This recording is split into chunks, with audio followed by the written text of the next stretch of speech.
पंच परमेश्वर श्रीमद् भगवत गीता अष्टमो अध्याय। अर्जुन ने कहा, हे पुरुषोत्तम, वह ब्रह्म क्या है, आध्यात्म क्या है, कर्म क्या है, अधिभूत नाम से क्या कहा गया है और अधिदेव किसको कहते हैं। हे मधुसूदन, यहाँ अधियज्ञ कौन है और वह इस शरीर में कैसे है तथा युक्त चित्त वाले पुरुषों द्वारा अंत समय में आप किस प्रकार जानने में आते हैं। श्री भगवान ने कहा, परम अक्षर ब्रह्म है। अपना स्वरूप अर्थात जीवात्मा आध्यात्म नाम से कहा जाता है तथा भूतों के भाव को उत्पन्न करने वाला जो त्याग है वह कर्म नाम से कहा गया है। उत्पत्ति विनाश धर्म वाले सब पदार्थ अधिभूत हैं। हिरण्यमय पुरुष अधिदेव हैं। और हे देहधारी में श्रेष्ठ अर्जुन, इस शरीर में मैं वासुदेव ही अंतर्यामी रूप से अधियज्ञ हूँ। जो पुरुष अंतकाल में मुझको ही श्रवण करता हुआ शरीर को त्याग कर जाता है वह मेरे साक्षात स्वरूप को प्राप्त होता है, इसमें कुछ भी संशय नहीं है। हे कुंती पुत्र अर्जुन, यह मनुष्य अंतकाल में जिस जिस भी भाव को श्रवण करता हुआ शरीर का त्याग करता है उसको ही वो प्राप्त होता है, क्योंकि वह सदा उसी भाव से भावित रहता है। इसलिए हे अर्जुन, तू सब समय से मैं निरंतर मेरा श्रवण कर और युद्ध भी कर। इस प्रकार मुझ में अर्पण किए हुए मन बुद्धि से युक्त होकर तू निःसंदेह मुझको प्राप्त होगा।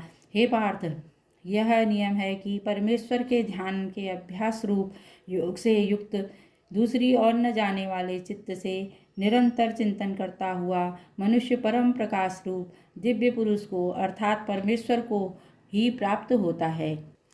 जो पुरुष सर्वज्ञ अनादि सबके नियंता सूक्ष्म से भी अति सूक्ष्म सबके धारण पोषण करने वाले अचिंत्य रूप सूर्य के सदृश नित्य चेतन प्रकाश रूप और अविद्या से प्राप्त अति परे शुद्ध सच्चिदानंद घन परमेश्वर का श्रवण करता है, वह अभक्ति युक्त पुरुष अंतकाल में भी योग बल से भ्रुकुटी के मध्य में प्राण की अच्छी तरह स्थापित करके फिर निश्चित मन से श्रवण करता हुआ उस दिव्य रूप पुरुष परमात्मा को ही प्राप्त होता है।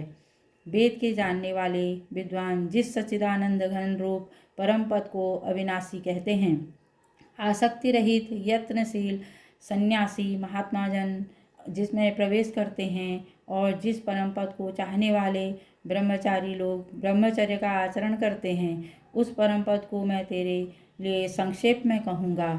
सब इंद्रियों के द्वारा को रोककर तथा मन को हृदय में स्थित करके फिर उस जीते हुए मन के द्वारा प्राण को मस्तक में स्थापित करके परमात्मा संबंधी योग धारण में स्थित होकर जो पुरुष ओम इस एक अक्षर रूप ब्रह्म को उच्चारण करता हुआ और उसके अर्थ स्वरूप मुझ निर्गुण ब्रह्म का चिंतन करता हुआ शरीर को त्याग कर जाता है, वह पुरुष परम गति को प्राप्त होता है। हे अर्जुन, जो पुरुष मुझ में अनन्य चित्त होकर सदा ही निरंतर मुझ पर पुरुषोत्तम को श्रवण करता है, उस नित्य निरंतर मुझ में युक्त हुए योगी के लिए मैं सुलभ हूँ, अर्थात उसे सहज ही प्राप्त हो जाता हूँ। परम सिद्धि को प्राप्त महात्मा जन मुझको प्राप्त होकर दुखों के घर एवं क्षणभंगुर पुनर्जन्म को नहीं प्राप्त होते हैं। हे अर्जुन, ब्रह्मलोक पर्यंत सब लोग पुनरावृत्ति हैं, परंतु हे कुंती पुत्र, मुझको प्राप्त होकर पुनर्जन्म नहीं होता, क्योंकि मैं कालातीत हूँ और ये सब ब्रह्मादि के लोग काल के द्वारा सीमित होने से अनित्य हैं। ब्रह्मा का जो एक दिन है उसको 1000 चतुर्युग की अधि वाली और रात्रि को भी 1000 चतुर्युग की अवधि वाले को जो पुरुष तत्व से जानते हैं वे योगी जन काल के तत्व को जानने वाले हैं। संपूर्ण चराचर भूतगण ब्रह्मा के दिन के प्रवेश काल में अव्यक्त से अर्थात ब्रह्म के सूक्ष्म शरीर से उत्पन्न होते हैं और ब्रह्म की रात्रि के प्रवेश काल में ही उस अभिव्यक्त नामक ब्रह्म के सूक्ष्म शरीर में ही विलीन हो जाते हैं। हे पार्थ, वही यह भूत समुदाय उत्पन्न होकर प्रकृति के वश में हुआ रात्रि के प्रवेश काल में लीन होता है और दिन के प्रवेश काल में ही फिर उत्पन्न होता है। उस अव्यक्त से भी अति परे दूसरा अर्थात विलक्षण जो सनातन अव्यक्त भाव है, वह परम दिव्य पुरुष सब भूतों के नष्ट होने पर भी नष्ट नहीं होता है। जो अव्यक्त अक्षर इस नाम से कहा गया है, उस अक्षर नामक अव्यक्त भाव को परम गति कहते हैं तथा जिस सनातन अभिव्यक्त भाव को प्राप्त होकर मनुष्य वापस नहीं जा आते, वह मेरा परम धाम है।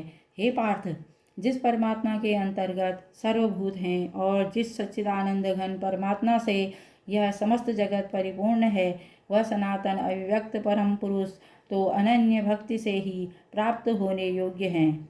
हे अर्जुन, जिस काल में शरीर त्याग कर गए हुए योगी जन तो वापस न लौटने वाली गति को और जिस काल में गए हुए वापस लौटने वाली गति को ही प्राप्त होते हैं, उस काल को अर्थात दोनों मार्गों को कहूँगा।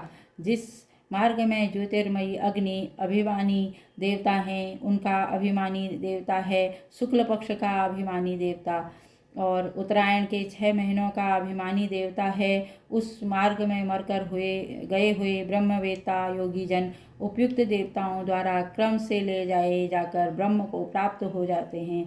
जिस मार्ग में धूमाभिमानी देवता हैं, रात्रि अभिमानी देवता हैं तथा कृष्ण पक्ष का अभिमानी देवता है और दक्षिणायन के 6 महीनों का अभिमानी देवता है, उस मार्ग में मरकर गया हुआ सकाम कर्म करने वाला योगी उपयुक्त देवताओं द्वारा क्रम से ले गया हुआ चंद्रमा की ज्योति को प्राप्त होकर स्वर्ग में अपने शुभ कर्मों का फल भोगकर वापस आता है। क्योंकि जगत के ये 2 प्रकार के शुक्ल और कृष्ण दोनों देवयान और पितृयान मार्ग सनातन माने गए हैं। इनमें एक के द्वारा गया हुआ और जिससे वापस नहीं लौटना पड़ता, उस परम गति को प्राप्त होता है और दूसरे के द्वारा गया हुआ फिर वापस आता है अर्थात जन्म मृत्यु को प्राप्त होता है। हे पार्थ, इस प्रकार इन दोनों मार्गों को तत्व से जानकर कोई भी योगी मोहित नहीं होता। इस कारण हे अर्जुन, तू सब काल में समबुद्धि रूप योग के युक्त हो अर्थात निरंतर मेरी प्राप्ति के लिए साधन करने वाला हो। योगी पुरुष इस रहस्य को तत्व से जानकर वेदों के पढ़ने में तथा यज्ञ तप और दान के करने में जो भी पुण्य फल कहा है, उन सबको निसंदेह उल्लंघन कर जाता है और सनातन परम पद को प्राप्त होता है। श्रीमद् भगवद गीता 8वां अध्याय तत्सत। अगर मेरे द्वारा पढ़ी हुई भगवद गीता आप लोगों को सुनने में अच्छी लगी हो तो लाइक कीजिए, शेयर कीजिए, सब्सक्राइब कीजिए। धन्यवाद।